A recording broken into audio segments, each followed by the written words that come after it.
Hi, friends. Happy Wednesday. It's Miss G. So excited to be in the middle of the week.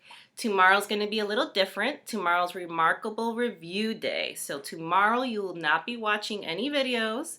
Tomorrow you'll just work on the packet that Miss G sends over and Miss Shema and Miss Maynard, okay?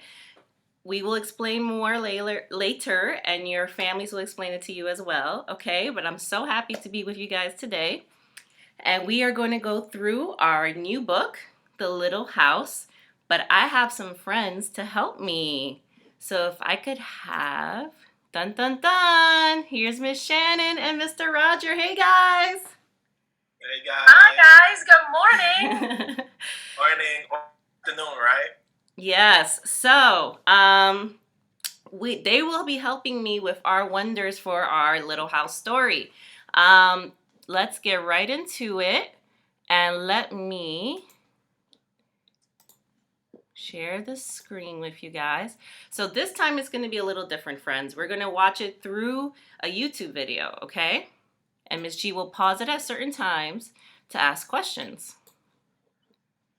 Okay, let's see, can I make this bigger? Beautiful. All right, here we go. To the country. The Little House by Virginia Lee Burton. Once upon a time, there was a little house way out in the country. She was a pretty little house, and she was strong and well built. The man who built her so well said, "This little house shall never be sold for gold or silver, and she will live to see our great-great-grandchildren's great-great-grandchildren living in her." The little house was very happy as she sat on the hill and watched the countryside around her. She watched the sun rise in the morning, and she watched the sun set in the evening.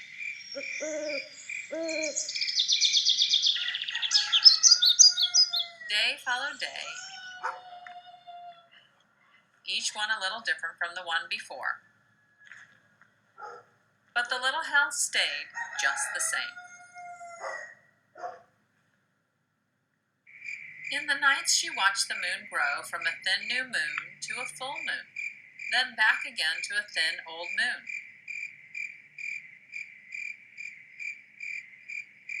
And when there was no moon, she watched the stars. Way off in the distance, she could see the lights of the city. The little house was curious about the city and wondered what it would be like to live there. So, my friends, what did you hear about the little house? What words did they describe the little house with? Did you guys get a chance to hear it? Oh, yes, Miss Shannon, go ahead. The little house was happy. Happy, good. Did you hear anything else? The little house sat underneath the moon and the stars. Yep, that is true. And they also said she was pretty and she was pink. Mr. Roger, did you notice what happened around her, or what was the surroundings, her setting around her? I know that the sun was out at one point, and then the moon came out, and it was on top of a really nice and large hill. Very good. All right, friends, so let's keep listening to the story. Time passed quickly for the little house as she watched the countryside slowly change with the seasons. In the spring, when the days grew longer and the sun warmer, she waited for the first robin to return from the south. She watched the grass turn green. She watched the buds on the trees swell and the apple trees burst into blossom. She watched the children playing in the brook.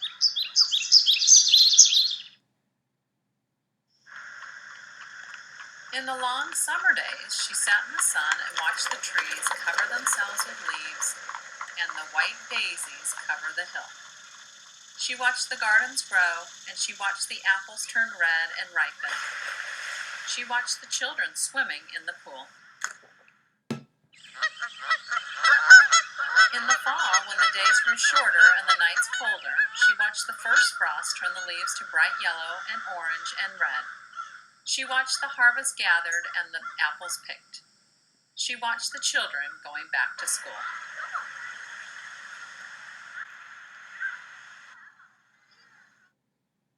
In the winter, when the nights were long and the days short, and the countryside covered with snow,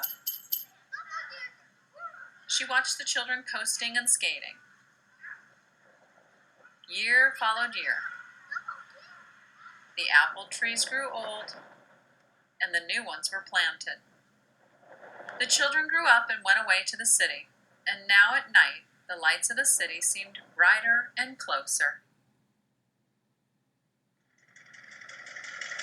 One day, the little house was surprised to see a horseless carriage coming down the winding country road. Pretty soon, there were more of them on the road and fewer carriages pulled by horses. Pretty soon, along came some surveyors and surveyed a line in front of the little house. Pretty soon, along came a steam shovel and dug a road through the hill covered with daisies. Then some trucks came and dumped big stones on the road. Then some trucks with little stones. Then some trucks with tar and sand. And finally, a steamroller came and rolled it all smooth, and the road was done.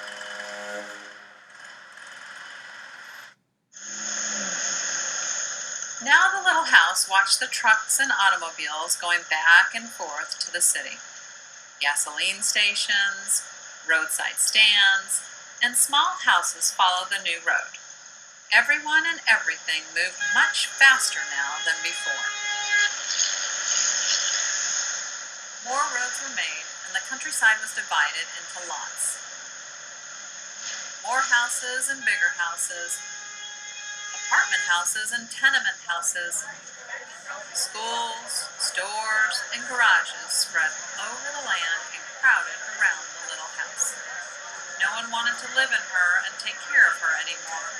She couldn't be sold for gold or silver, so she just stayed there and watched.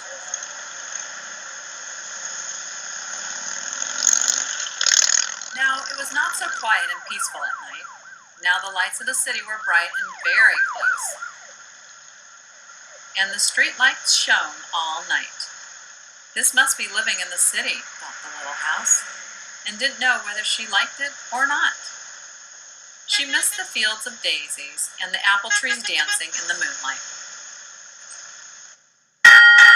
Pretty soon there were trolley cars going back and forth in front of the little house. They went back and forth all day and part of the night. Everyone seemed to be very busy, and everyone seemed to be in a hurry.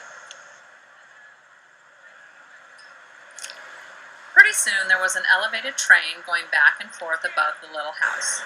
The air was filled with dust and smoke, and the noise was so loud that it shook the little house. Now she couldn't tell when spring came, or summer, or fall, or winter. It all seemed about the same. This is a Brooklyn Bound Express train. The next stop is... Pretty soon there was a subway going back and forth underneath the little house. She couldn't see it, but she could feel and hear it. People were moving faster and faster. No one noticed the little house anymore. They hurried by without a glance. Pretty soon they tore down the apartment houses and tenement houses around the little house and started digging big cellars, one on each side. The steam shovels dug down 3 stories on one side and 4 stories on the other side. Pretty soon they started building up. They built up 25 stories on one side and 35 stories on the other.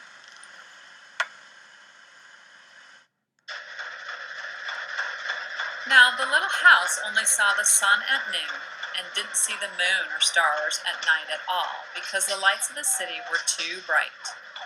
She didn't like living in the city. At night she used to dream of the country and the field of daisies and the apple trees dancing in the moonlight. The little house was very sad and lonely. Her paint was cracked and dirty, her windows were broken, and her shutters hung crookedly. She looked shabby, though she was just as good a house as ever underneath.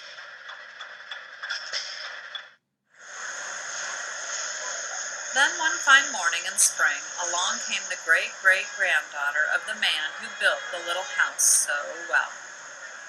She saw the shabby little house, but she didn't hurry by. There was something about the little house that made her stop and look again. She said to her husband, "That little house looks just like the little house my grandmother lived in when she was a little girl. Only that little house was way out in the country on a hill covered with daisies and apple trees growing around." They found out it was the very same house, so they went to the movers to see if the little house could be moved. The movers looked the little house all over and said, "Sure, this house is as good as ever. She's built so well we can move her anywhere." So they jacked up the little house and put her on wheels. Traffic was held up for hours as they slowly moved her out of the city.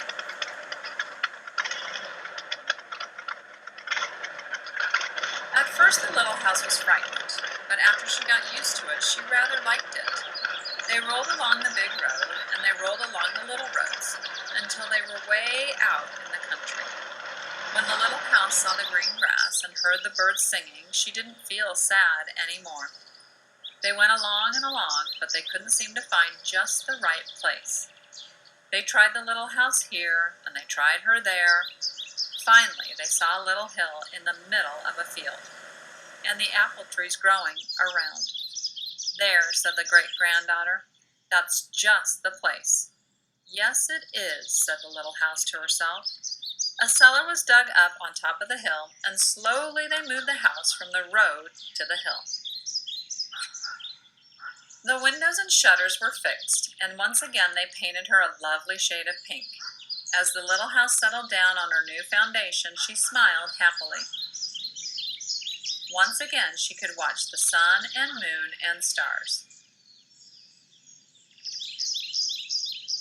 Once again she could watch spring and summer and fall and winter come and go. Once again she was lived in and taken care of.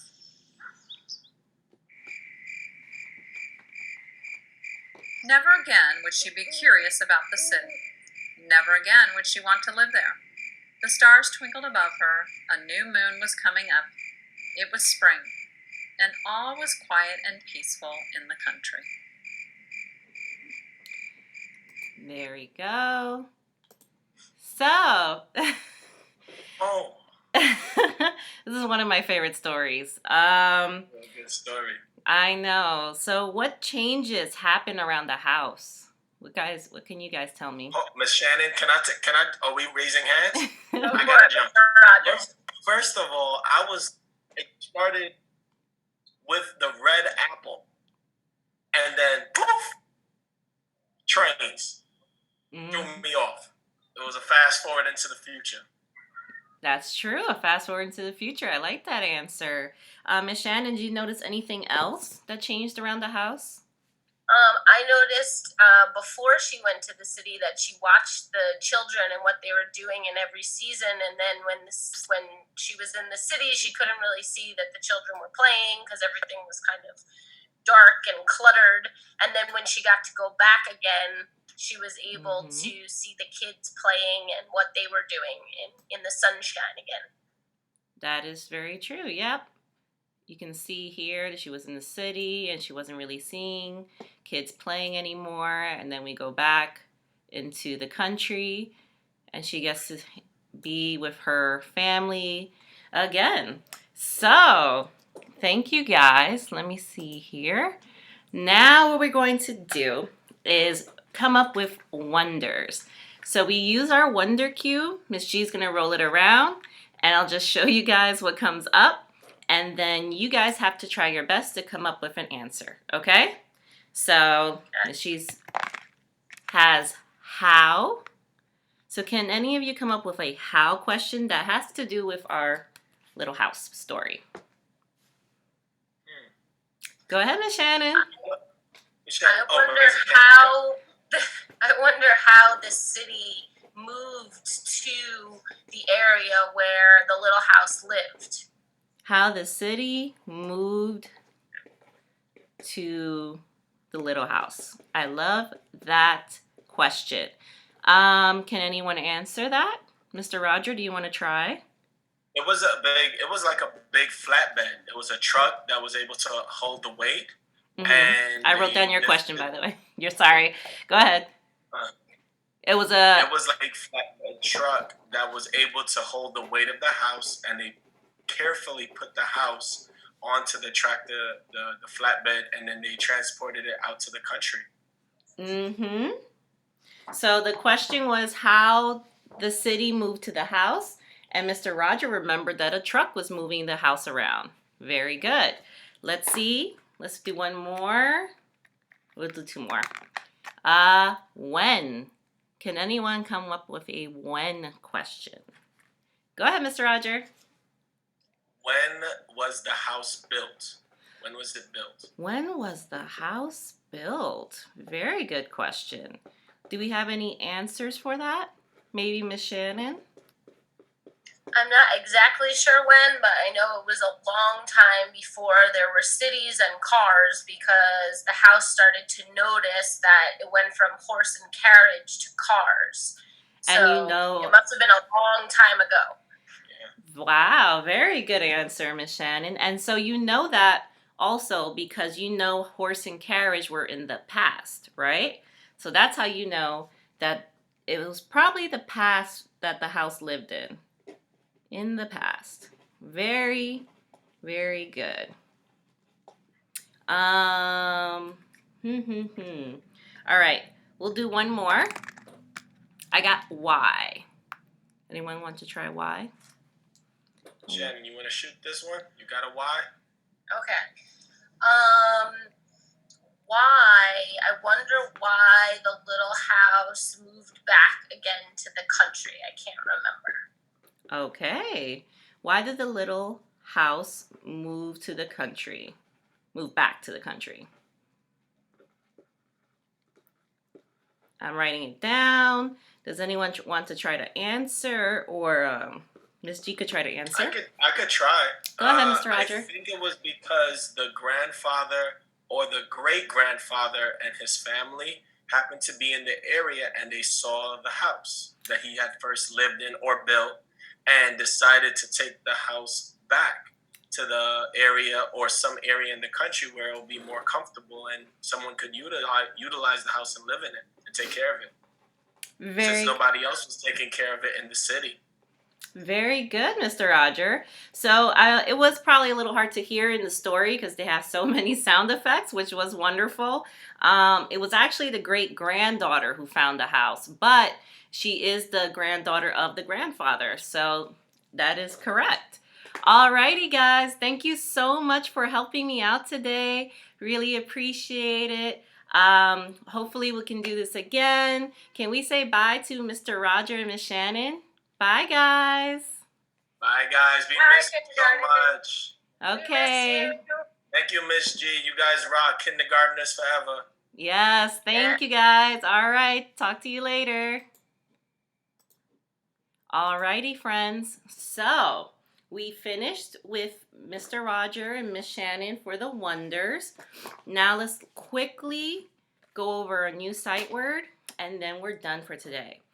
No shout outs today because Miss G didn't have any new papers yet. But when you guys are done, because today it's due, then I will love some more shout outs, okay? Our new word is L-O-O-K, look. Can you all repeat after Miss G? L-O-O-K, look. Thank you very much. Now let's go over some sentences with that word. Okay, so we have Daha, look over there. Listen to the way Miss G's saying it. Daha, look over there. I'm super excited when I say it. So what end mark should I put at the end? If you remember, it's that long, funny word, exclamation point. Daha, look over there. So to look means to use your eyes. And we can even put a little dot so it looks like eyes. Eliana, why did you look there? Eliana, why did you look there? What should I end this with? Exclamation point? No, I'm not super excited when I say it. Eliana, why did you look over there? Notice how Miss G's voice went up? So it is a question mark. Very good. Let's underline. Last but not least, look at the board, friends. Miss G used to say that all the time. Look at the board, friends. How should I end this sentence? With a period. Very nice. So let Miss G underline again. All different ways to use look in a sentence. And we can use all sort of sentences with the word look. Good job. I hope at home you're coming up with ways to use the word look. I miss you guys. I love you guys. And I will see you next week. Bye, guys.